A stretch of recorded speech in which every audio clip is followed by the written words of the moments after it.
અધિક પોલીસ મહાનિર્દેશક શ્રી એટીએસ ગુજરાત રાજ્ય અમદાવાદ નાઓના માર્ગદર્શન હેઠળ કેફી પદાર્થ અને માદક પદાર્થોના સેવનની પ્રવૃત્તિને સદંતર રીતે નેસ્તનાબૂદ કરવા તેમજ કેફી અને માદક પદાર્થોના સેવન હેરફેર વેપારની પ્રવૃત્તિને સદંતર રીતે ડામવા અસરકારક અને પરિણામલક્ષી કામગીરી કરવા માટે જણાવેલું હોય, જે અન્વયે શ્રી ચિરાગ કોરડિયા સાહેબ પોલીસ મહાનિરીક્ષક શ્રી સરહદી રેન્જ ભુજ તથા શ્રી વિકાસ ચુંડા સાહેબ પોલીસ અધિક્ષક શ્રી પશ્ચિમ કચ્છ ભુજ નાઓએ પશ્ચિમ કચ્છ જિલ્લામાં નાર્કોટિક્સની ગેરકાયદેસર પ્રવૃત્તિ સાથે સંકળાયેલા ઈસમો વિરુદ્ધ કડક કાર્યવાહી કરવા માટે સૂચના આપેલી હોય, જેથી નાર્કોટિક્સની બધી સદંતર નેસ્તનાબૂદ કરવા એસઓજીના police inspector Shri K M. Gadhvi નાઓએ તાબાના કર્મચારીઓને સૂચના આપેલી હોય, જે અન્વયે એસઓજી સ્ટાફના કર્મચારીઓ પ્રયત્નશીલ હતા।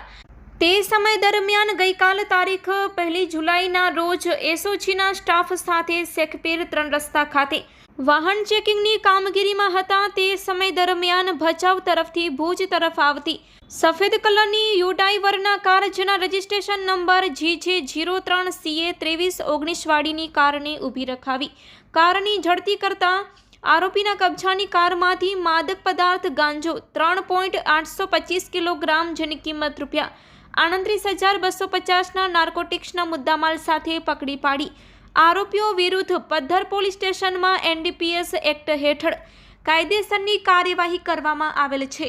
આરોપી છે હેત સોમપુરી ગુંસાઈ, ઓમગીરી અરવિંદગીરી ગોસ્વામી। આ બંને આરોપીને પકડી પાડવામાં આવ્યા છે।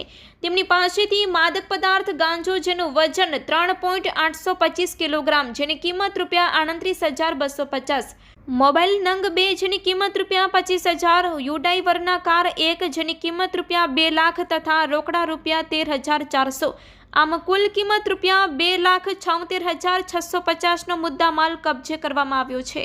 આ સફળ કામગીરીમાં એસઓજી પશ્ચિમ કચ્છ ભુજના police inspector Shri K M. Gadhvi તથા ASI Narendrasinh Jadeja, Narendrasinh Zala, police head constable Rajakbhai Sodha, Raghuvirsinh Jadeja, Prithvirajsinh Jadeja તેમજ Mayursinh Zala, Bhavishbhai Chaudhary, police constable Dineshbhai Chaudhary, drive police constable Mahipatsinh Solanki નાઓ જોડાયા હતા।